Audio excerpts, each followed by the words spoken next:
Vous avez certainement entendu parler du tristement célèbre triangle des Bermudes.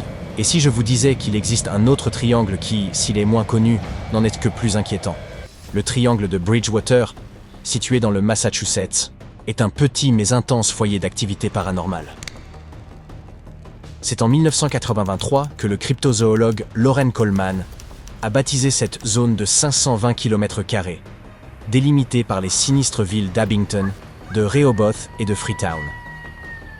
À l'intérieur de ces frontières se trouvent d'autres villes, dont Bridgewater, d'où elle tire son nom. Pour ceux qui ont le courage de la visiter, il existe même un guide détaillant ses sites les plus effrayants. Vous pouvez commencer votre voyage par la King Philip's Cave, ou grotte du roi Philippe à Norton. La légende veut que le chef des Wampanoag, Metacomet, y ait séjourné pendant sa rébellion contre les Britanniques au XVIe siècle. Aujourd'hui, certains jurent y avoir vu des lumières spectrales accompagnées de coups de tambour fantômes. Mais si la chasse aux fantômes n'est pas votre truc, pourquoi ne pas aller jeter un œil au marais de Occomock, situé au cœur de ce même triangle? On prétend avoir tout vu autour de ce lac, du Bigfoot aux oiseaux et serpents les plus gigantesques. D'étranges rumeurs concernant des feux et lumières fantômes vous donneront également froid dans le dos. Un vrai festival du paranormal. Et si vous préférez les histoires terrifiantes de la vie réelle, c'est à la Solitude Stone de Bridgewater qu'il vous faut faire un saut. Nichée au bord de la rivière Nunkatesset, cette pierre est porteuse d'une histoire captivante qui remonte aux années 1800. Un pasteur a jadis gravé un mystérieux poème sur cette pierre, et au fil des ans, elle est devenue un lieu de prédilection pour les chasseurs de fantômes et les passionnés d'histoire. Situé en Australie, le Monte Cristo Homestead ressemble de l'extérieur à une jolie maison, mais les apparences peuvent être trompeuses. Derrière ces portes se cache une histoire sinistre qui lui a valu la réputation d'être la maison la plus hantée du continent. À l'origine, elle appartenait à Christopher Crowley, qui avait fait fortune dans l'hôtellerie à Junee. De sombres événements se sont produits entre les murs de la propriété de Monte Cristo. La famille Crowley résidait dans ce manoir de style victorien perché au sommet d'une colline surplombant la ville. La tragédie commence avec la mort de Christopher en 1910, puis celle de sa femme Elizabeth en 1933. Après le départ de la famille, en 1948, la maison s'est délabrée et a été abandonnée. Plus tard, c'est la famille Ryan qui acheta la propriété et s'employa à la restaurer. Mais ils découvrirent bientôt qu'ils n'étaient pas seuls. D'étranges phénomènes se produisaient, la visite d'animaux au comportement inhabituel, l'apparition de lumières mystérieuses et de silhouettes fantomatiques, ce qui amena les Ryan à se dire que la maison était hantée. Selon la légende, au moins 10 esprits errent dans les couloirs de Monte Cristo. Vous avez l'embarras du choix. Un jeune enfant qu'une infirmière a laissé tomber dans les escaliers, une servante ayant dégringolé d'un balcon ou un garçon d'écurie décédé tragiquement dans un incendie. L'esprit le plus actif est le fils du gardien, qu'on a découvert à côté de sa mère décédée et qui était resté enchaîné pendant 4 décennies. Aujourd'hui, la maison a été transformée en chambre d'hôte. On peut y dîner et y faire une visite guidée pour découvrir tous les détails de sa sombre histoire. Les plus courageux ont la possibilité de passer la nuit dans l'étrange demeure. Située dans la ville pittoresque de San Francisville, près de la Nouvelle-Orléans, Myrtle's Plantation est une demeure historique dotée d'une véranda de 38 mètres et d'un grand hall orné d'un magnifique lustre en cristal français. Ce manoir a lui aussi un passé sombre, 10 personnes ayant perdu la vie entre ses murs. Et de nombreuses personnes ont déclaré y avoir vu des fantômes, dont celui d'une certaine Chloé, qui apparaît aux visiteurs coiffée d'un turban vert. D'autres fantômes ont été signalés. Une jeune fille qui regarde par la fenêtre, un enfant qui saute sur les lits, un soldat, une prêtresse vaudou et le fantôme d'un des anciens propriétaires.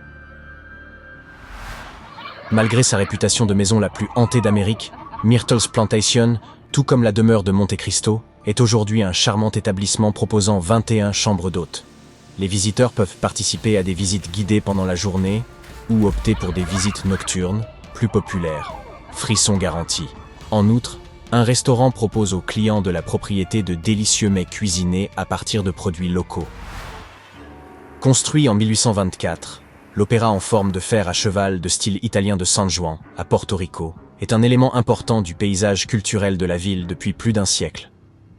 Malgré les rumeurs de phénomènes paranormaux qui y circulent, Le Teatro Tapia est un lieu incontournable en raison de la beauté de son architecture. Selon la légende, le théâtre serait hanté par 2 fantômes.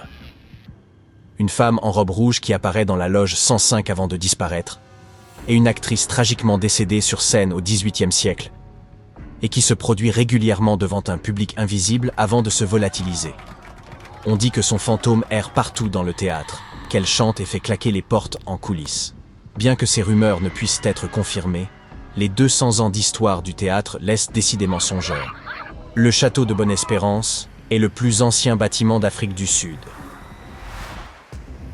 Il a été construit entre 1666 et 1679 par des soldats, des marins et d'autres personnes. L'objectif principal était de protéger les personnes qui y vivaient, mais il donne aujourd'hui la chair de poule à tous ceux qui le visitent.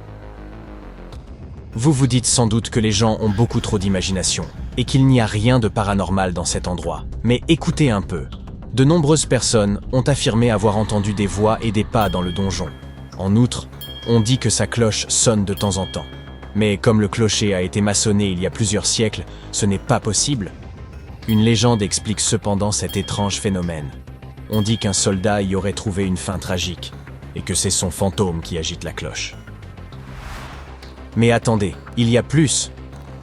Le fantôme d'un grand chien noir, un grand homme lumineux qui saute des murs, et même une dame du XVIIIe siècle qui continue d'accueillir ses invités pour le thé. Le château est aujourd'hui un musée militaire et un lieu de cérémonie traditionnelle. L'endroit regorge de secrets plus étranges les uns que les autres.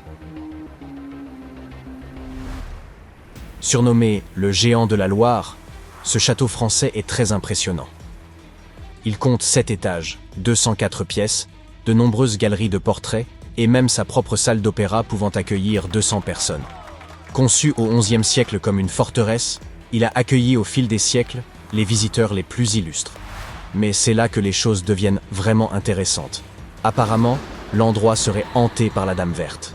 Selon la rumeur, elle était la fille du roi Charles VII, et son histoire s'est terminée tragiquement au XVe siècle, lorsque son mari l'a assassinée pour avoir été infidèle. Les gens affirment avoir vu son fantôme dans la tour de la chapelle, vêtu de sa robe verte habituelle, les yeux caves et sans nez. Certains prétendent même l'avoir entendu gémir dans le château. Aujourd'hui, ce lieu a été transformé en un hôtel de luxe qui organise des événements sympas, des marchés, par exemple. Mais si vous êtes assez courageux pour aller y passer une nuit, sachez que les chambres y sont des plus somptueuses. Pénétrons à présent dans l'ancien Ram Inn, un lieu où les ténèbres vous guettent à chaque coin et où les esprits du passé ne se reposent jamais. Des chuchotements se font entendre dans ces couloirs, accompagnés de bruits de pas, certains ont même senti des doigts glacés effleurer leur peau. Les ombres dansent à la lumière vacillante des bougies, projetant des formes inquiétantes sur les murs ornés des symboles d'une époque oubliée. À mesure que vous vous enfoncez dans cette auberge, la température baisse, et aucun manteau, aussi épais soit-il, ne peut vous réchauffer. Les fantômes qui errent dans ces couloirs sont, selon la légende, des âmes perdues en quête de vengeance ou simplement incapables de passer dans le monde d'après. Dans la salle de l'évêque, la plus hantée de toutes, l'énergie est littéralement suffocante. C'est comme si les murs eux-mêmes se refermaient sur vous. Mais malgré la tension oppressante qui règne dans l'auberge, les visiteurs continuent d'affluer comme des papillons de nuit attirés par une flamme. Ils recherchent le frisson d'une rencontre avec l'inconnu et l'excitation liée à la présence, toute proche, du surnaturel.